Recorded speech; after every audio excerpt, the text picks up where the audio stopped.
진정한 민생국회의 모습을 보여주시길 기대합니다.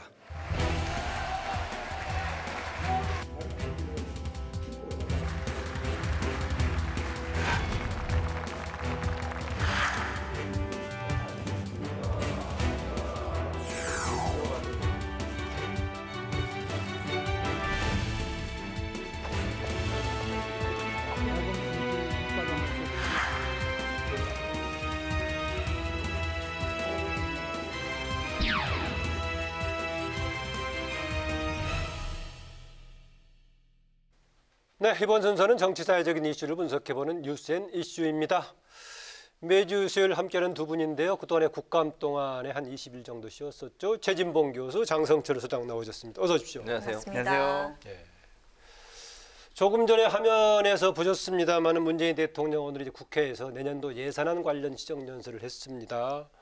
대체로 그동안에 다른 때도 그러긴 했었는데 오늘 유독 이제 얘기가 나왔었는데 문재인 대통령 코로나 극복과 경제 회복 두 마리 토끼를 다 잡겠다라고 얘기를 했고 또 당장 걸려있는 공수처 문제 등도 했는데 여당에서는 당연히 지금 국가 상황을 제대로 짚었고 핵심 문제를 잘 과제를 제시했다는 얘기인데 야당은 독주 선언이다 이렇게 얘기하는데 뭐 둘 다 맞다고 보십니까? 달리 보십니까? 달리 보죠. 독주라니요. 무슨 독주를 했습니까? 지금 뭐 국회가 동의를 안 해줘 민생법원도 처리 못하는 부분도 많고 지금 오늘 나오셔도 국회 협조를 여러 번 또 요청했지 않습니까? 법안은 국회에서 통과시키는 거니까 국회가 적극적으로 좀 도와달라 요청도 했고요. 네. 공수처도 사실 출범을 못하고 있는 상황이거든요. 적극적으로 좀 도와달라 이런 요청을 한 걸 보면 행정부가 자체적으로 할 수 있는 한계가 있습니다. 입법부가 일정 부분 법을 만드는 일에 도움이 없으면 행정부가 일을 추진하는 데 여러 가지 어려움이 있을 수밖에 없는 것이고요. 그래서 독주라고 말은 저는 동의하지 않고요. 또 대통령이 나오셔서 어쨌든 그 코로나19 극복을 위해서 국민 전체가 함께 힘을 모아주신 거 감사드리고 또 차후에 이제 코로나 이후에 경제가 어떻게 될 거냐 하는 부분에 대한 여러 가지 얘기들 하셨고 아무래도 시정연설의 주 목적은 예산과 관련된 거 아니겠습니까? 그래서 예산이 어떻게 쓰여질지 지금 편성된 예산의 주요 사용 내역들을 쭉 설명하신 거니까 아마 예산 관련된 부분들이 주 내용이었지 않나 이렇게 생각이 됩니다. 네, 지금 우리나라 상황에서 필요한 부분들을 국회를 향해서 얘기할 부분을 잘 얘기했다라는 그런 얘기네요. 저도 읽어보고 들어봤는데 아주 좋은 말만 많이 써 있었어요. 그래서 그대로 됐으면 좋겠다라는 생각이 드는데 내용 자체는 좋았다. 좋았어요. 정말 그대로 약속을 좀 지켜주셨으면 합니다. 대통령께서 취임하실 때 취임 연설문에서 한 약속을 지키지 않는다라는 야당의 비판이 있지 않습니까? 그거를 좀 반면교사 삼아가지고 그건 일부 야당에서는 뭐 K-뉴딜 이런 걸 가지고 뭐 특별한 게 없다고 비판적으로 내용을 지적한 사람도 있던데. 저도 그 부분을 좀 지적하고 싶었어요. 뭐냐면은 뉴딜을 갖고 일자리를 창출하겠다 하셨거든요. 국가재정 21조를 투입해서 36만 개의 일자리를 창출하겠다라고 말씀하셨습니다. 국가 경제, 대한민국 경제가 나아가야 할 청사진을 제시하지 못했어요. 정부 재정을 투입을 해서 일자리를 창출하겠다라는 얘기밖에 없습니다. 이 부분은 물론 시정연설이기 때문에 그런 말씀을 하셨겠지만 자, 우리 문재인 정부는 남은 임기 동안 이러이러하게 대한민국의 경제, 미래 청사진을 갖고 있다라고 밝혀주셨으면 얼마나 좋았을까라는 생각이 들고요. 올 한 해 118조의 적자가 예상이 됩니다. 내년도 556조죠. 내년도에도 100조 이상의 적자가 예상이 되는데 추경까지 붙은다면 더 그렇죠. 넘겠죠. 내년에도. 그렇죠. 예. 그런데 재정 건전성을 생각을 해서 556조의 예산을 제출했다는 말씀하셨어요. 100조 이상의 예산을 2년 연속 하는데 재정 건전성을 생각하신 걸까?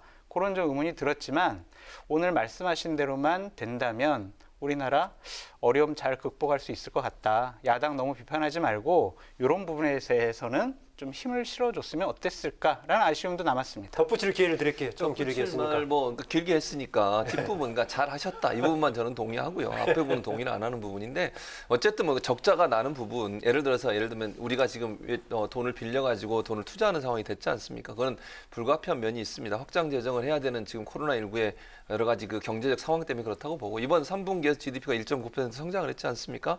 이 동력을 살려내기 위해서는 재정적인 투입이 필요한 상황이다. 즉 죽어가는 경제를 다시 살려내서 어떤 그 모멘텀을 만들기 위해서는 필요한 부분이 있었지 않나 하는 생각이 듭니다. 예. 네, 시정연설에서 협치 이야기가 나오기도 했는데요. 사실 시작 전부터 잡음이 불거졌죠. 주호영 원내대표가 환담에 참석을 하려고 했었는데 청와대 경호처의 신체 수색에 다시 발길을 돌렸고요. 또 야당이 특검을 요구하는 피켓 시위에 나서는 등 어수선한 분위기가 이어졌습니다. 이 부분은 어떻게 보시는지요? 저 주호영 대표가 조금 좀 가볍게 넘겼으면 어땠을까라는 생각이 들어요. 검색을 당하고 돌아갈 것이 아니라 그 회담장으로 들어가는 거예요. 그래서 아유 대통령님 빨리 뵙고 싶었는데 제가 좀 몸수색도 당하고 검색을 당해가지고 대통령님 만나 뵀는데 좀 늦었습니다. 우리 김태년 원내대표님도 몸수색 당하셨죠? 검색 당하셨죠? 아니 혹시 뭐 대통령님께서 저희 야당 김태년 원내대표도 했습니까? 아니 관등 성명만 대고 그냥 예, 예. 체온 체크만 하고 들어가셨대요. 이 검색은 안 하셨다고 하는데, 뭐 대통령께서 저희 검색하라고 시키지 않으셨어요? 이렇게 좀 우스갯소리로 넘겼으면 얼마나 좀 좋았을까. 돌아가가지고 아니 어떻게 야당 원내대표를 몸수색할 수가 있습니까? 이런 식의 하는 거가요. 조금 뭐 야당으로서는 울분이 차 있었겠지만 좀 아쉬운 부분이에요. 그리고 피켓 시위 같은 경우는 예전에 민주당이 야당일 때 항상 하던 건데 하던 걸 되갚아준다라는 생각이었던 것 같습니다. 좀 대통령께서 시정연설 때문에 오랜만에 국회에 오셨는데 볼썽사나운 모습이 좀 보여져서 안타깝다라고 말씀드립니다. 그 장 소장 얘기 들으니까 그동안에 최진봉 교수님께 약간 웃으면서 넘겼던 내용 중에서 보면 내용상으로는 상당히 비판적인 내용도 담고 있었겠네요. 지금 말씀하시는 전략을 보니까. 제가 뭐 감추면서 얘기했는데 아니, 저는 이렇게 생각해요.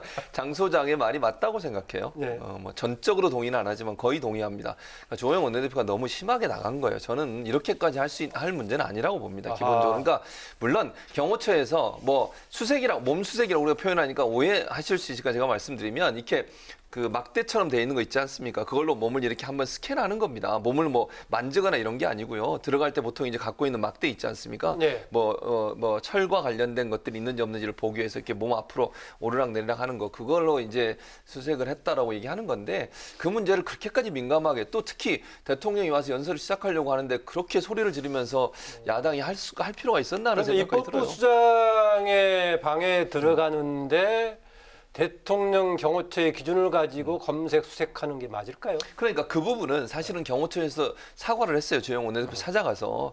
그리고 이제 아마 근무를 섰던 그분이 원칙대로 하겠다고 해서 그렇게 하신 것 같아요. 그 부분은 사실은 좀 아쉬운 부분이 있어요. 근데 그렇다 하더라도 이게 연설을 시작하는 대통령 앞에서 야당이 그렇게까지 소리를 지르면서 연설을 방해할 정도의 문제냐는 문제거든요. 그러니까 아까 장 소장이 얘기했듯이 웃으면서 넘어갈 수도 있는 문제고 문제를 제기해서 국회의장이 연설하시기 전에 그런 얘기도 하셨어요. 이거 문제가 있는지 없는지 살펴봐서 적절한 조치를 취하겠다고 말씀도 하셨잖아요.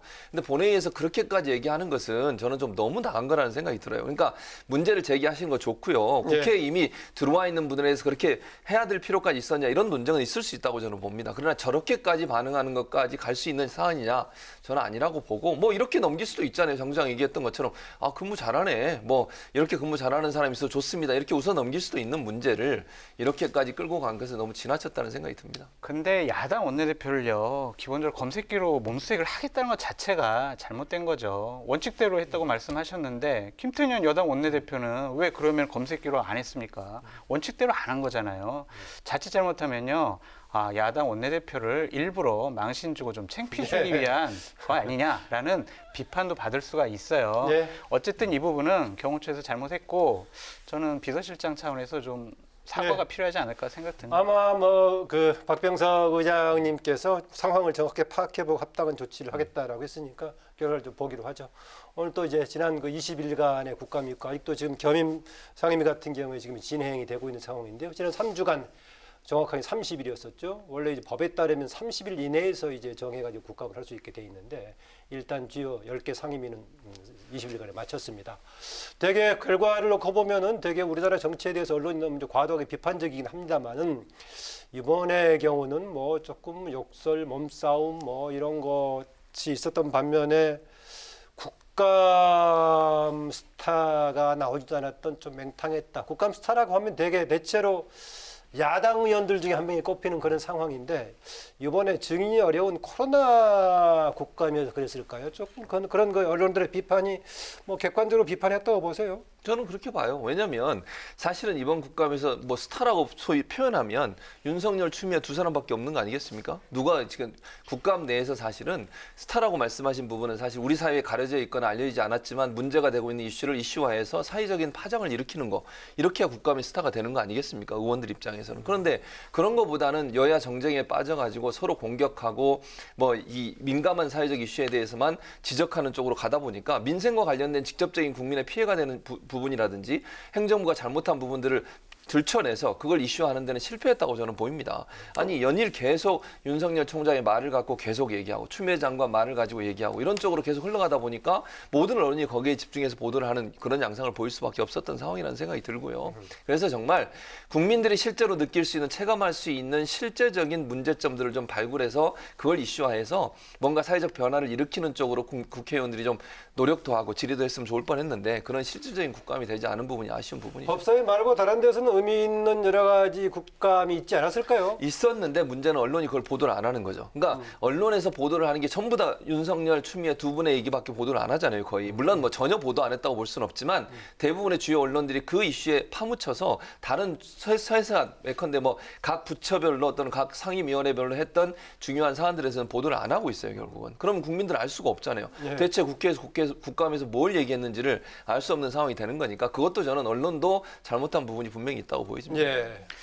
300여 개 기관을 감사를 했습니다. 300여 명의 국회의원들이 감사를 하면요. 하루에 대략 1000개의 보도자료가 나와요.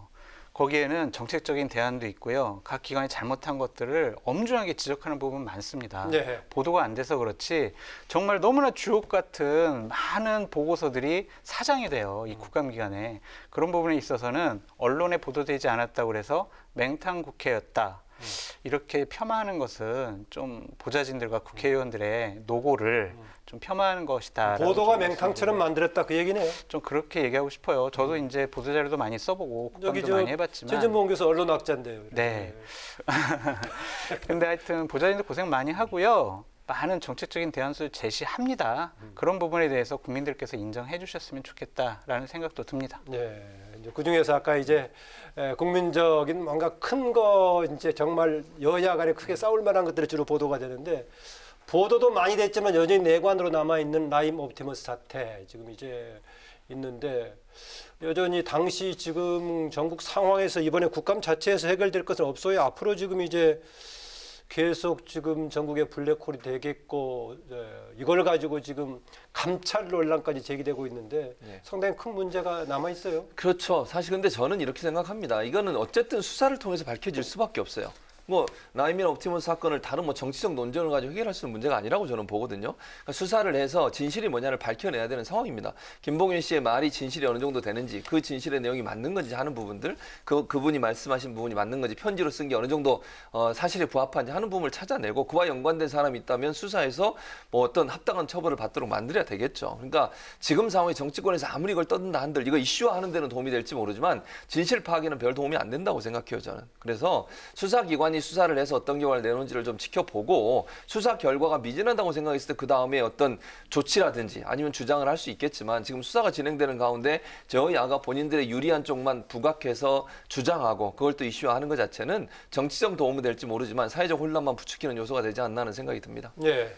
저런 부분 사회적 혼란 부추겨도 괜찮습니다. 아하. 국민들이 많이 피해를 받잖아요. 그러면 사회적 그래야 혼란 해결될 수 있다. 네, 그래야 해결될 수 있고요. 저는 검찰 수사보다는 특검을 가야 한다라고 생각을 합니다. 왜냐하면요, 추미애 장관이 얘기했잖아요. 검찰 수사 믿을 수 없다라고 얘기했잖아요. 그리고 여당 의원들 뭐라고 했습니까? 이것은 검찰 게이트다라고 얘기했습니다. 믿을 수 없는 검찰에서 수사하고 있는데 검찰 수사를 지켜보자? 이것은 말이 안 되는 말이에요. 그러니까 여당이 떳떳하고 뭐 아무 문제가 없다면 특검 가서 명명백백하게 밝혀지면 좋겠다라는 생각이 듭니다. 기본적으로 여당에서는 금융사기라고 국한해 있지만 많은 여권 인사들이 연루되어 있다라는 문서까지 나오고 있고 증언이 나오고 있습니다. 객관적으로 검찰이 수사할 수 있다?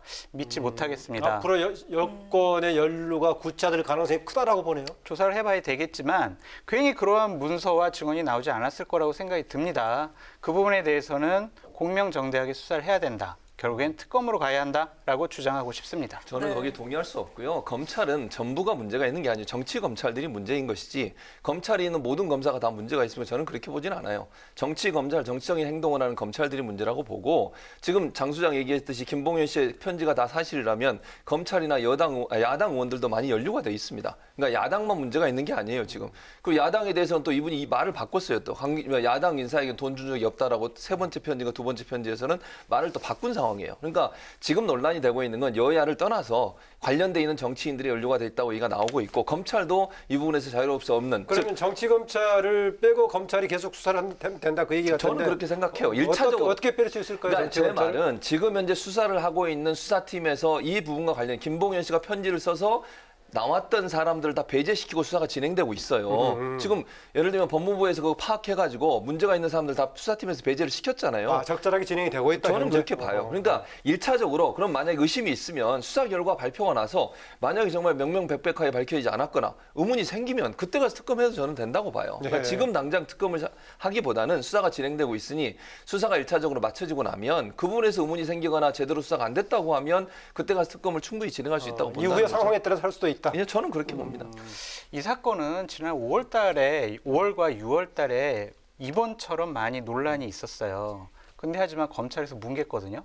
그런 부분에 대해서 김봉현 씨의 법정 진술과 한 언론사의 보도로 인해서 다시 이렇게 사건이 확대된 겁니다. 그런 상황에서 대략 5개월 정도 검찰에서 뭉갰어요. 그런 검찰을 어떻게 믿을 수 있습니까? 이미 검찰이 할 수 있는 것은 다 한계를 뒀다. 네, 여당부터 못 믿겠다고 했잖아요. 그럼 검찰 수사 못하러 지켜봅니까? 특검으로 가야 합니다. 그러니까 제가 말씀드렸잖아요. 검찰에서 뭉갰다고 하는 그 말의 주체가 누구냐면 제가 지금 뭐 이 얘기까지 하고 싶진 않지만 의혹 중에는 윤석열 검찰총장의 연루선도 의혹이 나오고 있는 상황이고 수사팀 중에 총장 쪽에서 뭉갰을 수 있다. 그러니까 제가 그렇게 단정적으로 얘기할 수는 없어요. 지금 현재는. 그러나 연루가 돼 있다고 의혹이 나오고 있는 건 총장도 있고 예를 들면 또 수사관이나 아니면 술자리에 함께했다고 얘기가 나오고 있는 검사들이 그 수사팀에 포함돼 있었거든요. 그래서 이게 뭉갰을 가능성은 충분히 있다고 봐요. 그러니까 그런 부분들 이런 의혹이 나오고 있는 사람을 다 배제시키고 그리고 나서 검찰이 수사를 한 다음에 그리고 나서도 문제가 있다고 하면 그때 가서 특검을 해도 늦지 않는다는 거죠. 예. 네, 이 사건에 대해서 추미애 장관과 윤석열 총장이 반격에 또 반격을 하는 네, 등 그렇습니다. 갈등이 최고조에 이르렀는데요. 두 사람 공방은 어떻게 보셨는지 먼저 장 장관, 소장님. 총장. 네. 재밌었습니다. 정말 윤석열 총장이 얘기를 하고 나서 그 다음 날 추미애 장관 뭐라고 얘기할까 기대가 됐었어요. 그러면은 그동안의 보도가 그렇게 될 수밖에 없었다고도 보시네요. 아까 그럼요. 중요한 정책과 교감들도 있었는데 언론이 너무 맹탕처럼 보도했다라고 하는데 그런 부분도 있는데 어쨌든 집중이 됐잖아요. 예. 정말 저분들이 무슨 말을 할까. 윤석열 총장 같은 경우에는 야당 의원들이 해내지 못한 일을 했습니다. 여당 의원들과 추미애 장관에 대해서 정말 하고 싶은 말 다 했어요. 야당이 하고 싶은 말을 본인이 다 했습니다. 특이하네요. 그래도 검찰이면은 정부 여당 소범 여권인데. 글쎄 말입니다. 왜 그랬을까요? 그만큼 여당이 추미애 장관이 불합리적인 일들 또한 위법적인 일들을 했기 때문에 검찰총장이 저렇게 항변한 것이 아닌가라는 생각이 듭니다. 기본적으로 감찰을 했어요. 3가지 사항으로 감찰을 하는데 저는요. 감찰권이나 장관의 행정명령은요. 감정에 의해서 진행돼서는 안 된다고 생각을 합니다. 국감을 받고 있는 그런 상황 하에서 감찰권을 행사한다? 이것은요. 정상적이지 않아요. 이런 부분에 대해서 추미애 장관은 반성을 해야 된다라고 말씀드리고 싶어요. 장관이 비합리적이고 감정적으로 수사지휘권 행사를 하고 있다. 감찰하고 있다. 저는 그렇게 보지는 않고요. 수사지휘권이 발동할 수밖에 없었던 것은 아까 제가 말씀드린 것처럼 김봉현 씨의 여러 이제 얘기나 진술을 들어보면 검찰총장 일정 부분 연관돼 있을 가능성에 대해서 충분히 의혹이 생길 수 있는 부분이 있습니다. 그러면 저는 이렇게 생각해요. 검찰총장이 만약에 그런 의혹이 있다면 정말 떳떳하다면 내가 그럼 수사 이거 관여하지 않겠다. 본인 가족 수사처럼 나 관여하지 않을 테니까 밑에서 잘 알아서 해라. 그리고 보고만 해. 이렇게도 나올 수 있다고 저는 봅니다.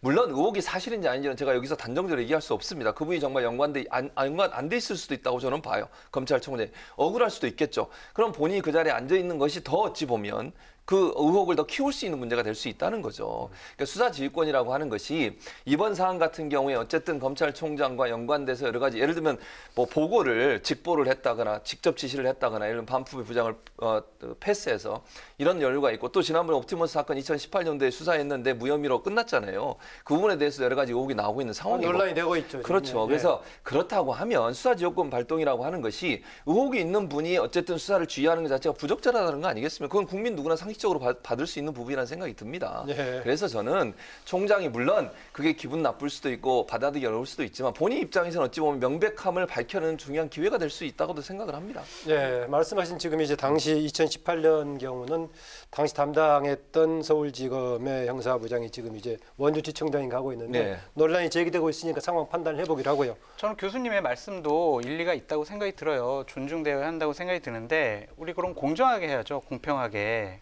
추미애 장관 수사지휘권이 공정하고 이성적으로 행사됐다면 제일 먼저 이성윤 중앙지검장에 대한 감찰을 해야 한다고 생각을 합니다. 왜요? 지난 5월에 라임 사건 분명히 조사를 시작을 했어요. 거기에 여러 가지 정치권과 권력자들에 대한 로비 의혹 문서도 다 있었습니다. 5개월 동안 뭉갰잖아요. 김봉현 씨가 법정 기술 안 했으면은 그냥 이대로 넘어가는 겁니다. 아무 조사 없이. 뭉갰다라는 의혹을 받고 있는 것은 이성윤 서울중앙지검장입니다. 그렇다면 동일 잣대라면 이성윤 지검장 너는 왜 5개월 동안 수사 안 하고 뭐 했어? 김봉현 씨 법정 진술 나올 때까지 뭐 했어? 이런 거에 대한 감찰을 했어야죠. 지금 와서야 수사팀 보강해가지고 막 이 사람 저 사람 불러가지고 소환 조사한다? 이것은요 감추려는 의도가 있지 않았느냐라는 비판으로부터 자유로울 수 없습니다. 짧게 추가해 주세요. 예, 단정적으로 이렇게 얘기하기는 좀 어려운 부분이 있어요. 무슨 말이냐면 지난번 2018년 건은 무혐의 처분이 끝난 겁니다. 검찰 측에서. 그러니까 기소를 안 하고 끝내버렸어요.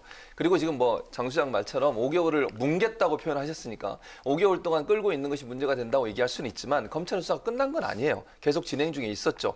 물론 뭐 그때 당시에 좀 더 일찍 이 모든 문제를 밝혀내서 왜 안 했냐 이렇게 지적할 수는 있지만 검찰이 그렇다고 해서 이 사건에서 무혐의를 내렸다거나 아니면 기소를 안 하겠다고 얘기했다거나 그건 아니잖아요. 그럼 수사가 진행되고 있는 거고 그런 차원이라고 하면 그 사건과 이번 사건을 동일선상에서 보기에는 좀 한계가 있다는 생각이 듭니다. 예. 통일선상에서 보지 않는 것이 맞아요. 옵티머스 사건 자꾸 무혐의 얘기하시는데요. 전파진흥원 본인들이 피해당한 거 없다고 얘기를 했습니다. 과기부에서 이 부분을 고소했는데 아니 왜 혐의 내용 우리가 잘 모르겠다. 왜 고소했는지 모르겠다라고 본인들이 얘기를 했어요. 당연히 무혐의 해야죠. 이걸 어떻게 무혐의 처리 안 합니까? 죄 없는 것을 무혐의 처리해야지 이것을 왜 무혐의했어라고 하는 것은 좀 네, 거기까지 하시고요.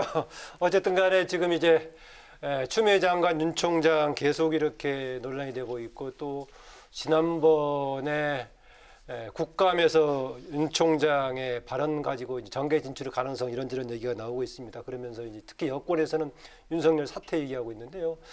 야당 쪽에서는 어쨌든 간에 서로 간에 이렇게 담당하는 장관과 또 검찰총장의 갈등이 이렇게 장기적으로 가는 것은 국가 운영의 차원에서 바람직하지 않다. 그래서 국정 운영을 총책임지고 있는 대통령, 임명권자이기도 한 대통령이 이 문제를 두 사람 다 어떻게 해결하든지 아니면 둘 중에 분명하게 대통령의 판단에 따라서 조치를 하는 게 맞지 않느냐 이런 의견들도 나오고 있습니다. 근데 그거는 대통령이 어느 한 사람을 조치를 취한다는 게 상당히 저는 두 사람을 다 하든가 이런 얘기도 있고요. 근데 그거는 그렇게 되면요 사실은 그 논란이 많이 있을 거라고 봅니다. 네. 그러니까 지금의 이 상황이 가는 것도 물론 논란이 될 수도 있지만 두 사람을 함께 물러나게 한다거나 뭐 이렇게 싸우니까 두 사람 다 물러나 이것도 좀 이상하지 않습니까? 예. 수사가 지금 진행되고 있는데 어느 한 사람을 인사 조치를 하게 되면 그 자체가 대통령이 어느 한 사람에 힘을 실어주는 격이 되는 거니까 공정성 시비에 또 휘말릴 수도 있어요. 그럼 지금 두 상황에서. 사람의 신상은 그대로 두더라도 상황은 좀 더 조정할 수 있지 않을까요? 그 대통령 상황, 역할이? 그러니까 상황의 조절이란 것도 여야가 예를 들어 상황을 조절해서 어느 말을 하는 순간 대통령이 개입했다는 말이 또 나올 겁니다. 야당 입장에서 가만히 있겠습니까? 예컨대 뭐 검찰총장한테 뭔 얘기를 하거나 왜 수사를 똑바로 하도록 하라든지 뭐 이런 얘기가 나오게 되면 그 자체가 엄청난 파장을 불러올 수밖에 없어요. 지금처럼 이렇게 민감한 사안에서는. 그래서 제가 볼 때는 이건 순리대로 가야 된다고 저는 봅니다. 이게 대통령이 개입해서 임명권자니까 누구 한 사람이나 아니면 두 사람을 같이 다 물러나게 하는 것 자체가 자체가 또 다른 논란을 불러올 수 있기 때문에 이거는 수사권을 뭐 법적으로 보장되거나 법적으로 허용되어 있는 수사권을 발휘하는 것이고요. 또 네. 검찰도 나름대로 그 범위 내에서 본인들 수사를 하는 것이고 이런 과정에 있어서 이런 충돌이 일어나는 것은 또 논의를 통해서 해결해 나가고 이런 방향으로 가는 것이 맞지 대통령이 지금 나서서 뭔가를 하는 것 자체가 저는 더 큰 논란을 불러올 수 있는 위험성이 있다고 봅니다. 어려운 문제인데요. 길게 끌면 결국에는 대통령께 부담이 될 수밖에 없습니다. 검찰총장은 임기가 보장돼 있습니다. 법무부 장관은 임기가 없습니다. 추미애 법무부 장관이 적절한 선택을 하길 바랍니다. 선택은 어떤 선택이죠? 본인이 이제 검찰개혁 어느 정도 완수가 되면 제가 할 역할은 다 끝났습니다 라고 하면서 좀 사퇴하고 대통령의 부담을 덜어주는 게 어떻겠느냐라는 생각이 듭니다. 그럼 네. 또 반대에서는 반대 입장도 얘기하겠죠. 누구라고 제가 말을 안 하겠습니다만 반대로 또 주장하는 사람도 분명히 있을 겁니다. 예. 어쨌든 간에 이번에 공수처 관련해 가지고는 국민의힘에서 후보 추천 위원들 두 사람을 이번에 내놨습니다. 이현 변호사하고 임정혁 변호사 했는데 여당에서는 자격 문제 삼고 있지만은 뭐 논란 정도로 하고 이것은 뭐 검증하는 제도적인 절차가 없기 때문에 지나가는데요. 이런 논란 어떻게 보시고 어떻게 정리될 것 같습니까? 먼저 최 교수님. 저는 어쨌든 이현 변호사 이분 특히 뭐 임정익 변호사도 그렇지만 부위원 예전에 세월호 특조위 부위원장 하시면서 여러 가지 논란이 많았습니다. 그 당시에도. 어쨌든 그런 여당이 빨리 추천해달라고 그동안 요구를 했으니까요. 맞아요. 예, 거기에 대해서는 뭐라고 얘기할 수 있는 상황은 아니라고 봐요. 저는. 그러니까 여당 입장에서 지금 이렇게 추천하니까 우리 또 바꾸겠다 이렇게 얘기할 수는 없다고 저는 봅니다. 어쨌든 네. 추천을 해달라고 추천을 받았으니까 갈 수밖에 없어요. 문제가 있다는 얘기는 할 수 있지만 여당 그렇죠. 입장에서 예, 그러나 이제 이런 분을 추천한 거는 저는 좀 너무 하신다 이런 생각은 듭니다. 예, 어떻습니까? 저는 기본적으로 야당이 추천한 위원에 대해서 여당이 자격 문제를 삼는 것은 상당히 부적절하고 금도를 넘어섰다라고 생각이 들어요. 예. 만약에 여당이 추천한 인사들에 대해서 아니 이래서 잘못이고 저래서 잘못이고 부적절하다라고 하면은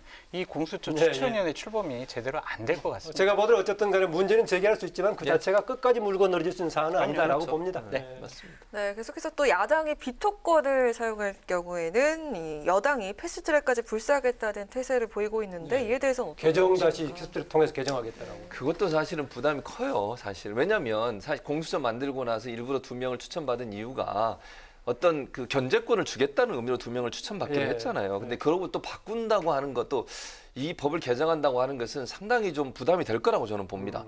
그러니까 아무리 마음에 안 들어도 이 견제할 장치를 만들어 온다고 해서 야당이 2명을 추천하도록 해놨는데 공수처법의 핵심 내용이었죠, 사실. 그렇죠. 근데 그거를 다시 바꾼다. 이거는 제가 볼 때 약간 좀 부담이 될 거라고 저는 보고요. 그렇게 가는 것은 바람직하지 않다고 봅니다. 어쨌든 국민적 여망이 공수처가 빨리 출범하기 원하는 거니까 이 두 분이 합리적인 선에서 물론 본인들이 비토권을 행사할 수도 있고 견제할 수 있는 권한을 갖고 있지만 이걸 무작정 막는 것은 저는 바람직하지 않다고 보기 때문에 합리적으로 해결할 문제이지 이걸 법을 또 바꿔가지고 2명 야당 추천권을 없앤다거나 아니면 뭐 다른 방법을 써가지고 빨리 하겠다고 하는 것도 제가 볼 때 국민적 동의를 받는데 상당히 한계가 있을 거로 보여집니다. 예, 어떻습니까?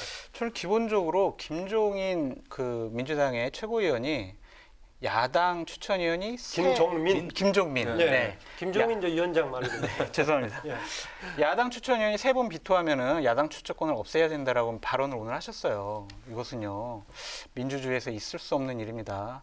법상 권한이 있는 것인데 그것을 자기네들 마음에 안 든다고 뺏는다.